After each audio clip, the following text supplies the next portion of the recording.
Nosaltres hem fet una reunió molt ampla del sindicat, vull dir, estan presents els secretaris generals de totes les unions territorials i de totes les federacions nacionals, i una trobada d'aquestes característiques el que ens ha permès sobretot és d'una banda conèixer de manera directa per part del president d'Esquerra Republicana després del Congrés d'Esquerra quins són els plantejaments que té Esquerra en relació a la política catalana, a la política espanyola, amb aquells temes que més ens preocupen a nosaltres. Jo crec que el grau de coincidència és molt alt. I d'una altra banda, jo crec que també Esquerra ha tingut l'oportunitat de conèixer les opinions, els neguits que té la nostra gent al territori, que té la nostra gent en alguns sectors en uns moments econòmicament difícils, amb una situació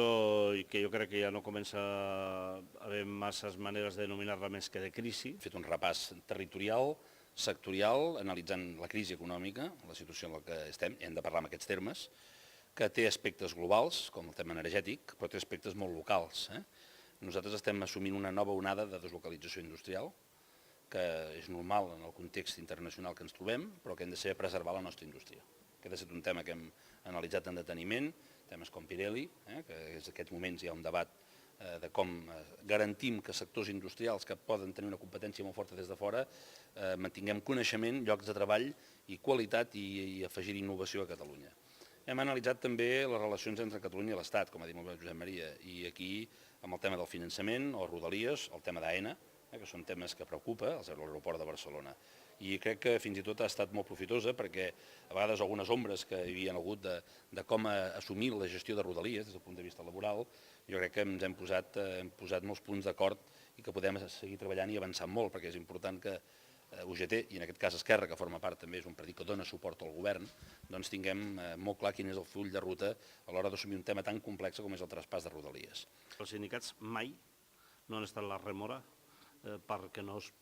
produís el traspàs de Rodalies. Jo crec que la ministra ha fet tot el possible i una mica més per embolicar la troca,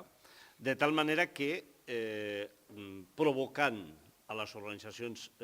sindicals pogués aparèixer un altre front que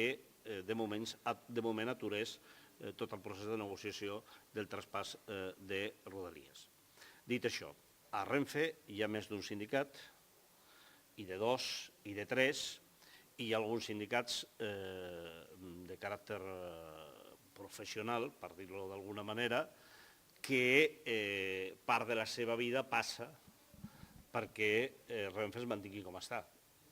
També la Generalitat ha de veure si li convé un traspàs sense garanties o un traspàs amb garanties. Garanties vol dir inversió de l'Estat a les Rodalies, pla d'inversió de l'Estat a les Rodalies, que és bàsic, que és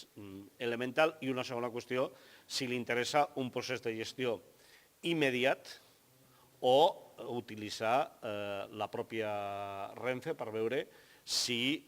amb això podem agafar un cert know-how que ens permeti, quan tinguem la gestió ja